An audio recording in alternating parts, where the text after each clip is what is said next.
Hey guys, we are so excited to have Julia Martinez here with us today.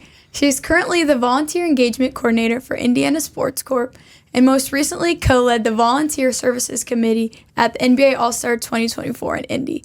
Before Indy Sports Corp, she served in roles at Indianapolis Motor Speedway, Super Bowl 55 and 56, and overseas in Scotland.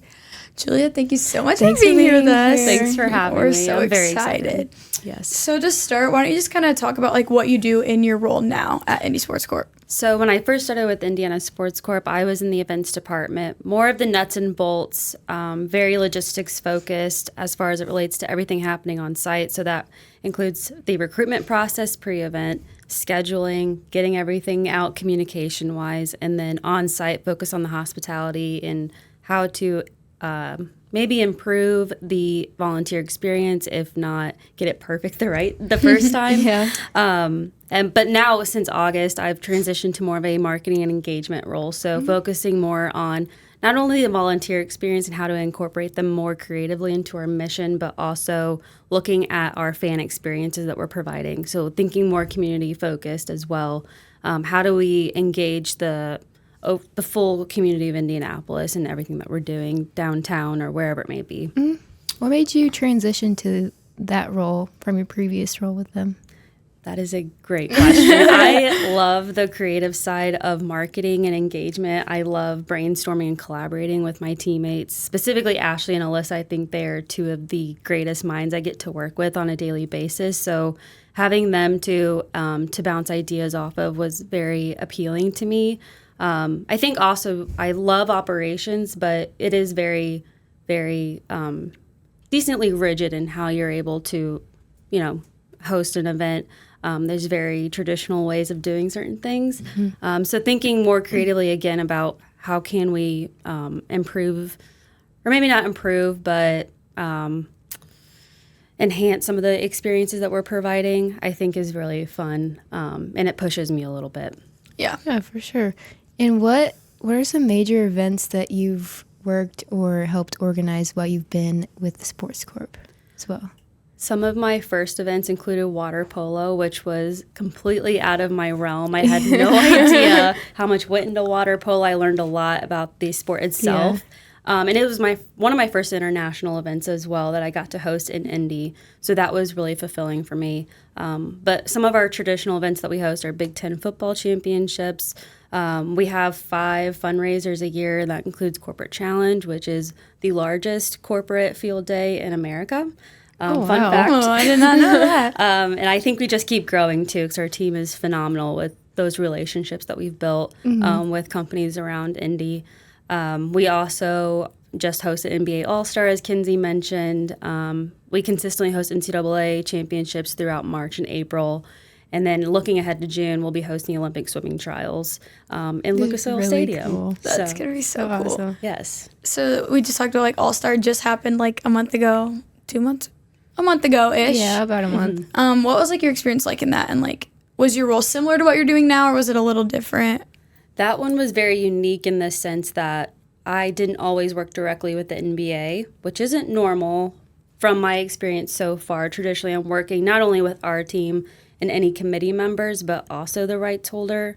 And when I say rights holder, that just is referring to the conferences or those that own the rights to the event, so the NBA. So working with the Indy Host Committee was a huge priority of mine to ensure that we were staying aligned with all of the communications that were needed, the schedules. That event was a big footprint, and I'm sure both of you know that if you got to get around Indy. So we wanted to just make sure we had all of the appropriate staffing and supported the community in every way we could. There were a lot of new components to the NBA All-Star as well, very heavily focused on culture and arts and how to incorporate that into the event. So that was a unique spin that we put on, and we wanted to just make sure that all of our teammates had what they needed come event weekend. That's so cool. Yeah. And how long did you have to prepare for that, and how long were you doing that when that happened? This is a tricky question because of COVID, unfortunately. So I believe we got the approval to move forward with planning in 2019. So that was before my time. Okay. And it may have been a little earlier than that. And and we were supposed to host in 21, and then they pushed it back to 24 due to the pandemic. So my predecessor, she had been working on it, and then I came in and was able to kind of push it along ahead of last month. So nice. That's cool. So with like adding the like culture and the arts, like that was a big thing. Like how did you like, or who I guess like came up with that idea, and how did you like reach out to artists or like plan to execute that? Like kind of what did that plan look like? I certainly will not take credit for that tremendous effort. We had a ton of representation from community organizations that were heavily focused on that.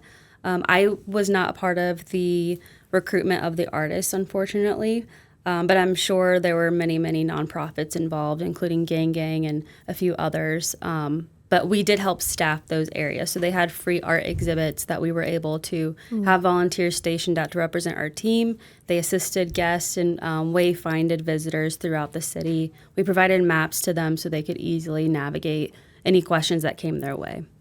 That's awesome. I know that we were there with the one night for volunteering. I think it was Friday night. But did you guys have to help find the volunteers for those art exhibits and events? We did. So we have a database of over 12,000 volunteers at Sports Corp. So all of the recruitment was through that. But of course, with the nature of NBA All-Star, we had a ton of volunteers traveling from cities all over the place. I met people from Chicago, south as Tennessee, and that was very, very cool. They were all very unfamiliar with Indy, though, so that was a unique challenge as well. Educating them in a matter of 20 minutes before they're sent out to Georgia Street is a very fascinating obstacle that we had to overcome in the moment. So what a cool obstacle to have, though. Right. Like, oh, you're here. I guess I'll tell you about my city. It is very fun to see those from, I believe we met a few from the West Coast, and as you both know, it started snowing out of nowhere. Oh my gosh, yes. It was And so cold. they were like, this is so fun to volunteer in the snow. We've never seen this before. And I was like, oh. And we were all complaining about it. I was like, I'm so glad you guys are enjoying this. Right. Yeah, no kidding. That's crazy. So going off of now, you said in June we have the Olympic qualifiers, which would be super cool. What's like your process like for you guys like right now as we're like slowly getting into that, and how long have you been planning for that? I have been heavily planning over the last year. Last February, I had my first meeting with my planning committee. So for every large-scale event, we have a large local organizing committee is what we call it. So there are different divisions or departments that fall, and it looks like a traditional like business hierarchy. And we also have co-chairs and a few division leads from our side, but also those that are community leaders. Maybe they're volunteers that have been with us for a while. It just varies. So with my committee, I met with them last February, started getting some of their ideas, brainstorming what the volunteer experience looks like. One of my favorite activities that we've done up to this point was I made these big cards with templates of what makes Indy unique, what makes a memorable volunteer experience. And I had two others similarly phrased, but we threw down some ideas of like what comes to mind when someone asks you that question, and that's just been our focal point ever since we started the planning process. So I've been focused on the schedule, which currently houses over 2,000 individual shifts just for the general volunteer. Wow. So that's everything outside of Lucas Oil Stadium. Within the stadium, there's over 5,000 individual shifts. So just wrap your mind around those numbers. That's a lot. So coordinating how that was going to look in the system so it's as easy as possible for the volunteers. That is my number one goal with those schedules, is trying to think ahead on every question that might come up just so we can make the schedules as user-friendly as possible. Right now, we're also heavily working on the orientation piece, so ensuring that it's a educational yet fun orientation is super important. That way, it's not information overload, but it's educational enough that they feel armored with what they need to prepare for event site.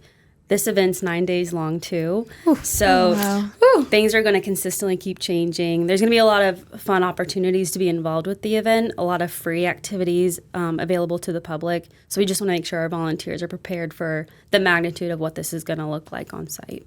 Is that the longest event you've had to plan? This is the longest I personally have worked on. I know a lot of our staff during COVID, they were in the bubble to host the entire tournament of March Madness. So they probably have a very different perspective on what that might look like. Yeah. But for me, 9 days has been one of the longest outside of the month of May at the Indianapolis Motor Speedway. Wow. Right. 9 straight days. Do you think or do you know that volunteers again are going to come from all over? Do you think that's going to be a thing for this? Yes, about 2 years ago, I started getting inquiries from Texas and other locations already asking about trials. So I knew it was going to be a big one. I just wasn't prepared to answer those questions or anything. Yeah. Because we didn't have anything in writing or any ideas on paper. So I know that there's going to be a lot of interest coming from across the country just to join us to be a volunteer. Yeah, it's a big event. Yes. Just Yeah. volunteering. That's Yeah. crazy. Ticketing sales are growing great too, so that's a good measure of where the interest is coming from as well. Yeah. So coast to coast, I mean, people are all over it. That's which is crazy. awesome. Because we hosted that multiple times before, right? Trials, this is the first time This that is the we've first time? hosted outside of Oh, Omaha. okay. The Wow. difference between this one too is it's built inside of a football stadium, so Yeah. we're building 2.5 pools that are Olympic size, of course. So Yeah, I wonder what that's going to look like. That'll be so different because I've seen it as like what was it with the trucks? What is that called? I don't know what you're It talking about. happened a couple weeks ago, I thought. Oh, over like spring the break. Monster Jam yeah, kind of yeah, stuff? Yeah, because I've seen it look yeah. like that, but I don't know how it's going to look with the pools. in it. Pools. That'd be really I'll share the interesting. renderings with you afterwards. Yeah, It's I gonna be wanna see this. mind-blowing. So we're going from football field, basketball stadium, and swimming all within a couple months of each other. Yep. Wow. How do you Yeah. this probably isn't in your role, but how do you guys find the people to do that? Or someone's got to come in and put the pool in or dig the ground in there. I don't even know how you do it. I but think our meetups team is very good at finding the professionals and they yeah. just execute their expertise on site. Again, that is totally out of my wheelhouse. She's but like, not me. Not my problem. I cannot wait to see it though. Not knowing all of the technical terms is fine. I just want to be able to see the finished product at some point though. So Definitely, yeah. that's going to be very rewarding once we do. Yeah. Kind of saying that. Do you feel like a lot of things you're planning these for how long and then All-Star happens and this happens? You're at one right now downstairs. That's huge too. Do you feel when do you usually see a reward in it or wow, I did that or I helped do that? I will be honest and say I don't know if I always take those moments in. And that's one of the hardest things about working in sports is that you're so in the weeds sometimes with what's going on site, or you're just trying to troubleshoot one question or help a fan navigate the space because they've never been here before. And I think there are moments where I forget to take a step back and enjoy it. So that's something I've been trying to be a bit more mindful on. But I think that once I hear the great feedback after the event is already rolled out, I mean, that feedback does matter to me because it's the only measure I have of how well we did on site. So we do send out post-event surveys after every single event in addition to our thank yous. And I look through those line by line to see what worked well, what didn't work well, maybe areas of improvement for our team. So there's a lot of follow-up, and hopefully after this conversation, I'm looking around a little bit more and taking it in. Yeah. Yeah. With those reviews, is that a big way that you guys handle your next event? If I have the time to, I will certainly readjust or make notes in my after action report because I keep very detailed reports for my own knowledge, really. But I do share those with the team if it's necessary, just to understand again where we did well, where we didn't do well, and then there's also questions about if budget wasn't a limitation, how would you readjust? So just thinking through those kinds of questions is very helpful, but having the volunteers' feedback is tremendous for me to put their perspective in my own reports. Yeah, for sure. And so I saw that you've done many events before this, but one that stuck out was you've done 2 different Super Bowls, 55 and 56. How were those, and what did you do when you were there? So my first one was Tampa Bay. I basically lived in an Airbnb. I worked the Fan Fest. I also assisted in venue on game day with wayfinding. So I was right behind, if you were watching the game, I was right behind the weekend stage where the boat is in the Bucs Stadium. I was just like tucked away in the little corridors that the fans go up and down to get to their seats. That one was a little less involved compared to Los Angeles, which was my second Super Bowl. I lived in a hotel near the airport for a month, which I actually really enjoyed. I thought that was fun. Got the A-star or A-list treatment in the hotel, but that one I was helping with the credentials, so thinking through all of the security checks on the credential before we printed. So I would be checking it on our system, making sure before anything was printed that it was all processed properly, so that way it actually worked on site. That was very educational because I learned how many security measures go into a credential, which I have been able to translate that knowledge to my current role. With how many access points there are with each venue, it varies, but our volunteers might need certain access to do their job successfully. So I've been able to apply that over the last 2 years I've been with Sports Corp. So. That's true. How did you get the opportunity to do both of those? The Tampa Bay Super Bowl was through this international sports business program called Living Sport. The second one, I was referred to by a friend in Tennessee to look into this opportunity, and it was through Populous. So if you're familiar with them, they do a lot of architecture and signage and credentials for large-scale events. They, as far as I know, almost every year host or help with the Super Bowl. So luckily that referral was pushed through, and I was able to be invited onto the team. Wow. That's awesome. What was the difference between the two Super Bowls, and how did you do more when you were at the second one that you worked? I think I got two different perspectives. The one in Tampa Bay was very fan-facing, a lot of questions, a lot of troubleshooting, thinking on my feet from start to finish, and we worked long days, no different than any other event I've worked.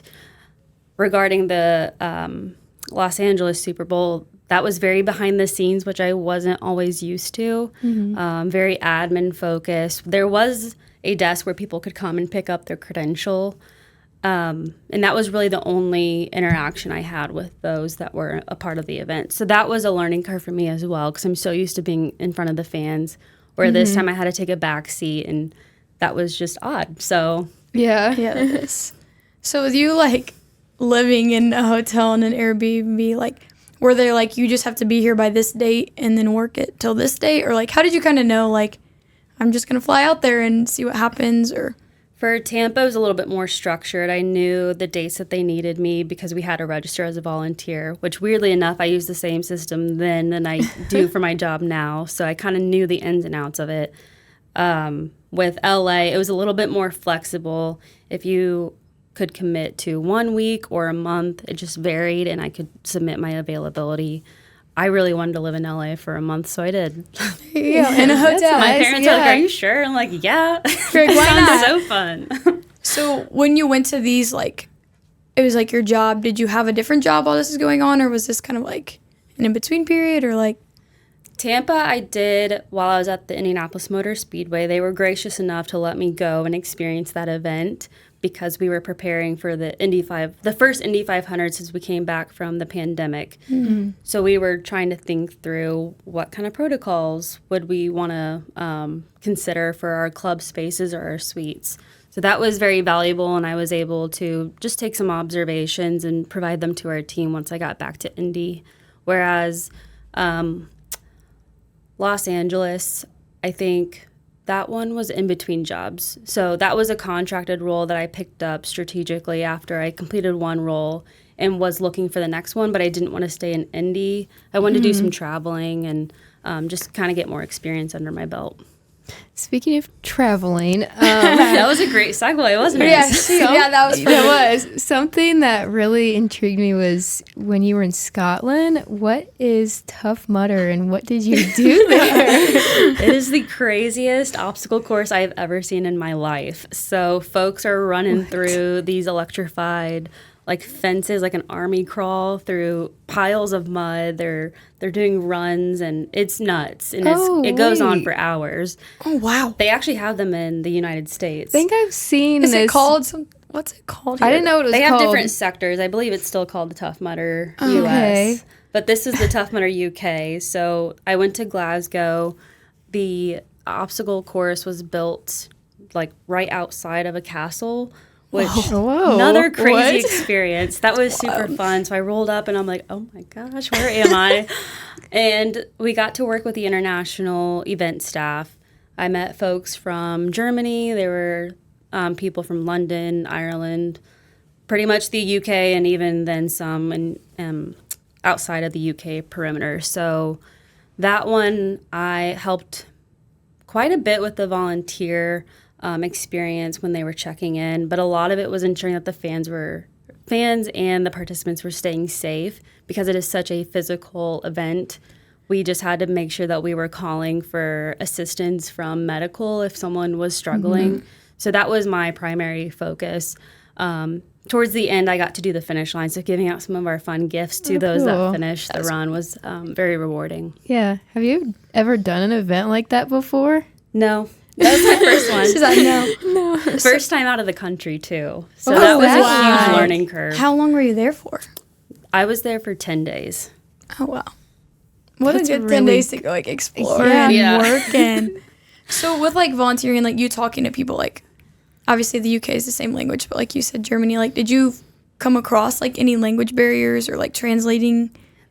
Shockingly, there's a lot of different dialects, even though in the UK, many people do speak English. There might be certain tones, and some of the language barriers did come up for me. So I had to adapt very quickly. And I also needed to catch on to social norms because there are certain things that Americans do that may not always be normal for those that are overseas. So I had to take my observations and read the room a little bit. Yeah. That's crazy. And then, like, how did you find this opportunity? That Like, was another one through Living Sport. Living sport. Really? So that was a great opportunity. My friend Chelsea had recommended it, so I took a stab at it. Took a chance. I also left an internship to go on that trip. So I was all in. I was like, I need to do something and experience this. And I think I've always wanted to go to the UK as well. So that was a huge motivator for me to try something new, and it was relevant to my career path. So it was the best of both worlds with that one. Oh, yeah, for sure. That's so cool. And then we saw that you traveled to London. Was that right after that, or was it a little bit later? Was early, what year is it? Early 2022. It was right after the new year. Okay. So this was in between one of my positions and then before I went to Los Angeles. I went to London on a whim. I was like, I just want to go do something crazy. Right, why not? I've never taken a trip alone. And I went to London for 2 weeks and just navigated the city. That was the perfect city to do that too. There weren't too many barriers for me to figure out. There were many friendly people. I picked the best hotel I possibly could have. Yeah. If you're familiar, I was outside of Buckingham Palace and Trafalgar Square. So it was like a quick walk through the park, and I was near. It was just incredible. So What was the best part about London? I had made a connection on LinkedIn. My friend Emily, she was like my little pen pal. Because her and I were talking about opportunities to do a grad program in London that was sports management focused. And I was considering it pretty heavily. And so we just stayed connected. And then when I went to London, I was like, hey, do you want to like hang out and meet in person? So it all worked out. And then they ended up inviting me to a Tottenham Hotspurs match. What is that? It's their Premier League team. Okay. So I was like, I saw your thing and I was like, I don't know what that is. So I got to go to Tottenham with them in they have a brand new stadium, and if you haven't seen it, highly recommend looking at it. It is one of the finest stadiums in the world, at least at the time that it was built, and I think that still remains. It is the coolest place I think I've ever been to. So being able to experience that level of a professional sport and seeing how the fans are over there was very, very cool. I'm also kind of a stadium nerd, so I'm like looking around at all of the like nooks and You crannies noticed going now? on. Yeah. What do you feel like between, like, now you've witnessed, like, America's sports and then, like, sports overseas or somewhere else? Like, what is, like, the difference or similarities or something you like about one or not the other? It's funny, Emily and I talked about this when I was hanging out with her. I think our sports are very focused on the fan experience outside the venue.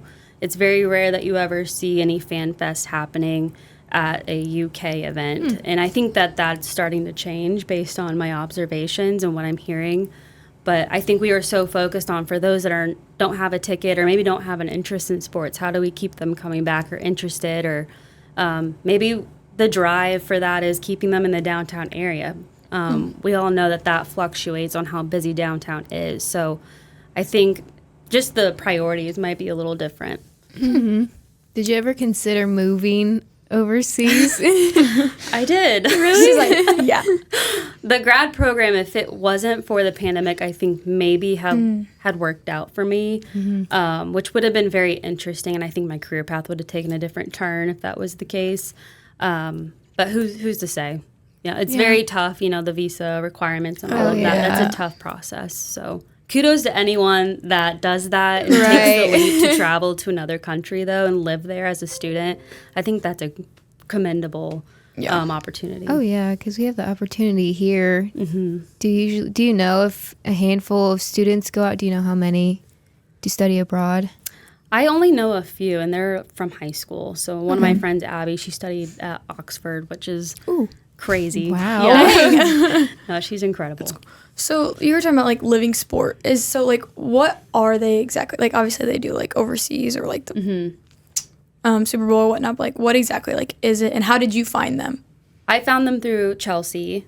She recommended it because she had done a prior program. I believe she might have went to Milan, if I remember correctly. So the program essentially is focused on providing the opportunity to students to be mentored while they're in a new city or potentially a new country, working a unique sporting event or a large-scale sporting event, just depends. Not many people get to work a Super Bowl, but that would be something that's unique. And the offer depends on what city you go to as well. So their team helps file through all the applications, tries to understand what trip might work best for you depending on your interests. And yeah, I think that's the process I went through. It could have changed since my time with them, but that's so cool. That's the first I've heard of that before, so that's really cool that they have that and they help you with your individual. Yeah, good to know. Good to know. So obviously you graduated from IUPUI, same degree as us, and now here you are doing all these things. Kind of like how did your time here like equip you for what you're doing now, or like how did it help develop you or get you to where you are? I am the biggest fan of IUPUI. I will be honest and say it was not my first choice. I really wanted to move to South Bend. I was admitted, and I had a whole plan of me going there for undergrad and graduate school, thinking business was what I wanted to do. Quickly changed when I just reviewed some finances, and my mom was super helpful with that process because I didn't fully understand student loans at the time. And so once we had a pretty honest conversation with one another, I decided IUPUI was going to be the best fit for me. And it wasn't far from home, so I could stay home, kind of save up some of my money while I'm working a crazy number of jobs, and also get to have a great educational experience. One thing I love about this campus are all of the professors are so involved. I mean, this podcast is living proof of that with Professor Sherman helping you all. I think that is so rare, and all of my friends that have gone to other campuses say they didn't feel like they were known by their professors, but here it's the opposite. It's like everyone knows everyone. They want to be there to support you and help you, no matter what it is. And I've always really admired that, and all of the advisors and professors. Shout out Sherman. Yes. Yeah, that's one thing about this program is like, and when Anna was on too, we talked about like you know everyone and they want to know you and they want to make you better, which is really awesome. So like with your education here and what you're doing now, like all your experience from starting to finish, like what have you been taught through everything, or like something you're always going to take away, whether it's from like one event or all of them you've done? Like, I think I'm still learning this lesson. I think that you always are going to have potentially negative feedback, or something doesn't go right, doesn't go according to plan, and you're going to have to pivot or adjust the way you're doing something to meet the needs of those that you are essentially serving. So whether it's fans, volunteers, or the student athletes, or professional athletes, so on and so forth. Things will not go right, and that's okay. Don't be so hard on yourself. I think I have a tendency to do that because I'm like, I worked so hard on this plan, and I just wanted it to go the way I thought in my head, and it's okay that it didn't. At the end of the day, a lot of people are happy with the product, and that's all that matters. So, how have you handled maybe the negative outcomes, and how have you gone forward from those? Like you said, it's at the end of the day, it is what it is, but I'm just wondering how you handled that. I think it's very important in the moment to keep focus on the needs of the recipient. So again, whether it's the fan or the volunteer, what are they actually telling you? Regardless of your ego, leave that at the door. Listen to what they're saying and pivot from there and adapt and make sure that at the end of the day they're happy with their experience. They are some of our biggest ambassadors as it relates to Indiana Sports Corp specifically.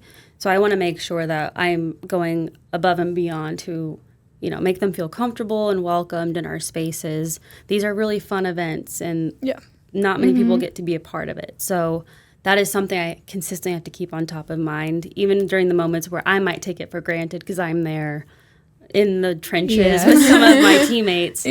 I just have to make sure that I'm putting their needs above all else. That's awesome. Always had good experiences volunteering with Sports Corp. I just have to say that. Yes. Always Shout great. out, Julia. It's great. No, it is. So you've talked a lot about, like, just the people around you and, like, who you've worked with and, like, how much of a difference do you think it makes to have people that, like, you enjoy being with and are good at their jobs and, like, passionate about, like, the same things you are? That's what's so important in our industry, our relationships. I think our team is very focused on ensuring that we are working together as a unit and working towards the same goal. If it was different, if our team wasn't that way on site, it would be very difficult to accomplish what we do. I don't think that we would be one of the top host cities.